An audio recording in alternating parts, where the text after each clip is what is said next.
Bonjour tout le monde, bienvenue dans cette nouvelle vidéo qui va en fait aborder un sujet dont on avait parlé en live mais dont la rediff était d'une qualité sonore médiocre du fait de soucis lors de l'enregistrement.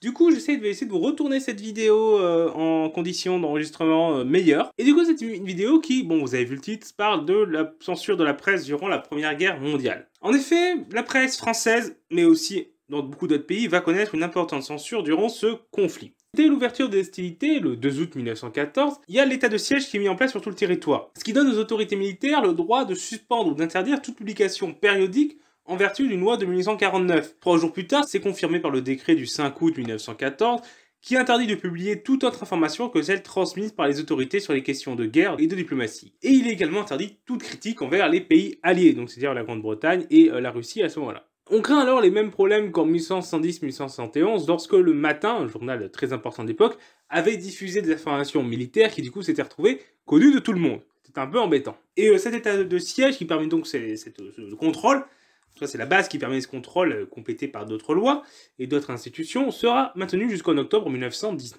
Concrètement, pour mettre en place cette censure et ce contrôle de la presse, on a notamment un bureau de la presse qui est créé au ministère de la Guerre à Paris et qui contrôle les articles de presse avant leur parution, pour vérifier qu'on ne trouve pas des informations propices à l'ennemi ou des passages à caractère défaitiste. Donc c'est un retour de la censure a priori, à la différence d'une censure a posteriori qui s'appliquait. Puisqu'en effet, il y a des choses que les journaux n'ont pas le droit de publier, même en dehors de ces périodes-là. Mais on ne contrôle pas ce qui est publié avant que ça soit publié. C'est après coup qu'un journal peut être condamné pour son contenu. Mais il n'y a aucun contrôle a priori. Là, toute la presse est vérifiée avant, et c'est une fois cette vérification faite que ce qui a été validé est publié. Et ce bureau emploie de manière permanente quand même 150 personnes, donc c'est quand même une structure assez importante, qui émet les consignes et fait appliquer les décisions du gouvernement. Ce sera complété ensuite par la Maison de la Presse en janvier 1916, à l'initiative d'Aristide Briand, qui va rassembler différentes formations de censure pour essayer de coordonner, de mieux organiser tout ça, puisqu'il y avait un réseau de commissions locales, pour notamment surveiller la presse régionale qui s'était développée. Ces commissions-là étaient composées des sous-préfets et d'officiers de l'armée. Il y avait quand même un total à peu près de 300 bureaux employant 5000 personnes. Donc là, on est vraiment sur une structure encore plus importante. Et parmi les personnes connues qu'on y trouve, il y a par exemple Apollinaire. Les personnes qui en sont membres restent cependant anonymes, donc même pour les personnes connues, on ne disait pas publiquement qu'ils en étaient, afin d'éviter les problèmes de corruption. Et il y a également des hommes de presse qui participent, en plus donc du coup des différentes personnalités. On a également Havas, qui est l'ancêtre de l'AFP, qui est saisi par le gouvernement pour pouvoir le contrôler. Et toute cette organisation de censure va avoir un surnom du coup, notamment dans le grand public, la population, Madame Anastasie, qui est représentée comme une vieille femme avec des ciseaux, puisque quand un article de presse était censuré, il était retiré et remplacé par du blanc. Donc c'est comme si, mais du coup on ne refaisait pas la pagination, à différence d'autres formes de censure plus discrètes. Du coup, là on savait qu'un article avait été censuré, c'était visible puisqu'il y avait du blanc, il y avait une absence.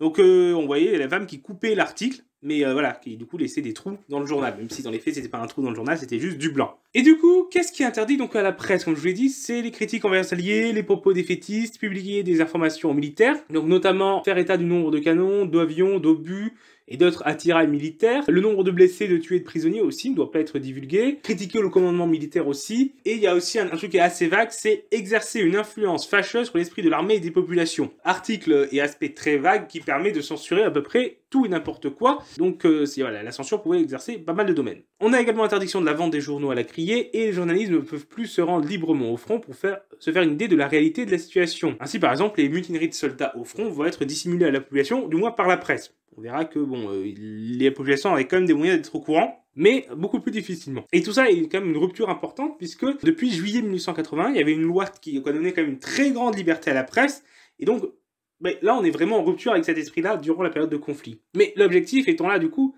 de susciter l'enthousiasme et la confiance. Il faut montrer que la France est victorieuse, que les soldats sont heureux au front aussi pour motiver l'arrière, que les Allemands de leur côté n'arrivent pas à les tuer, à les blesser, voilà, qu'ils sont nuls. On dit que les balles, les obus allemands sont inoffensifs. On présente aussi l'Allemand comme qu'un être cruel et inhumain aussi, pour motiver un investissement total dans le conflit, puisque c'est face à un être inhumain, quelqu'un de dangereux. S'il gagne, ce serait terrible pour la population. C'est ce qu'on veut dire. De leur côté, les pollus sont glorifiés, sont limite des demi-dieux, insensibles aux blessures et à la douleur. Et on dit, voilà, par exemple, que chaque Français mort emporte 100 Allemands. Bon, par contre, il y a un problème, c'est que cette propagande va causer quelques incohérences, parce que le conflit dure quand même plus de 4 ans. Donc, comment ça se fait si on a des soldats français héroïques, supérieurs, capables de tuer 100 Allemands, alors que les Allemands sont nuls? comment ça se fait qu'on mette autant de temps à gagner la guerre?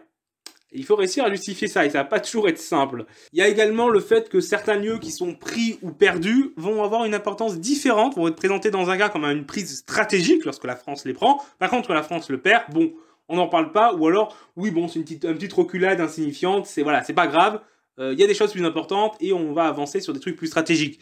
Donc voilà, cette censure va manquer de cohérence, ce qui fait qu'elle va être assez peu crue par la population. Alors que de son côté, la presse accepte assez bien cette censure, aussi bien la direction des journaux, les journalistes eux-mêmes, et même des syndicats de journalistes, qui vont intégrer les commissions de censure, y compris voilà, des journaux de différentes opinions politiques. Donc il y a au sein de la presse l'acceptation de l'union sacrée, qui s'exerce politiquement et syndicalement, va s'exercer aussi au sein de la presse. Avec quand même quelques exceptions de certains journaux qui vont essayer de se montrer plus critiques. Il y a notamment le Canard enchaîné, dont le titre lui-même est évocateur.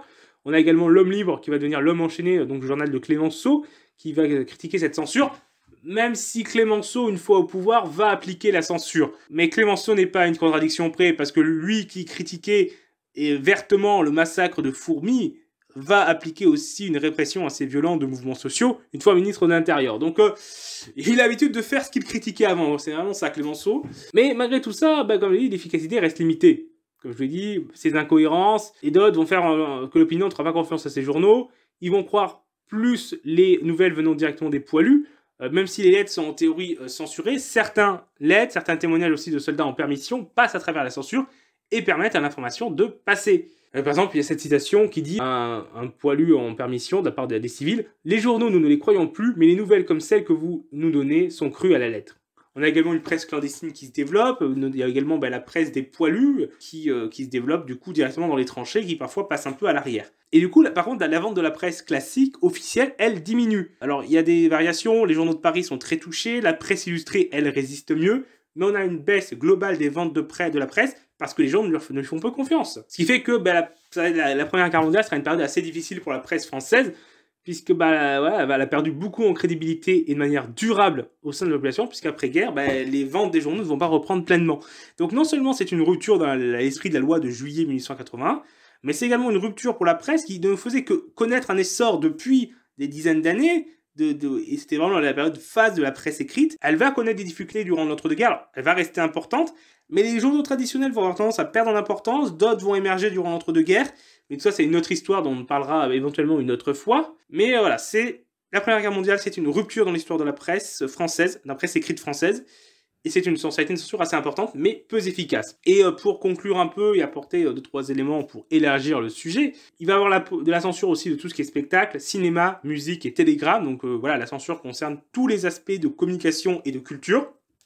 Et comme je l'ai dit, il n'y a pas que la France qui va le faire. Et si on regarde l'exemple allemand, on observera les mêmes phénomènes avec un effet miroir. C'est-à-dire que là, cette fois, c'est les Français qui sont nuls et qui sont des monstres, et les Allemands qui sont des surhommes. Cette fois, c'est les prises allemandes qui sont stratégiques et les pertes allemandes qui sont insignifiantes, etc., etc. Mais les phénomènes sont assez proches en miroir. Voilà, donc j'ai terminé pour cette vidéo qui est du coup un peu un petit résumé assez concis de la vidéo que j'avais fait sur le même sujet, enfin que le live que j'avais fait sur le même sujet qui était plus long, mais qui était peu audible. Donc là, voilà, c'est une version condensée. Peut-être que je ferai ça aussi pour d'autres lives que j'ai fait, de faire une version condensée. Et donc voilà, j'espère que ça vous intéresse. Si c'est le cas, n'hésitez pas à partager la vidéo et à l'aimer. N'hésitez pas également à vous abonner pour ne pas rater nos prochaines vidéos. Au revoir tout le monde!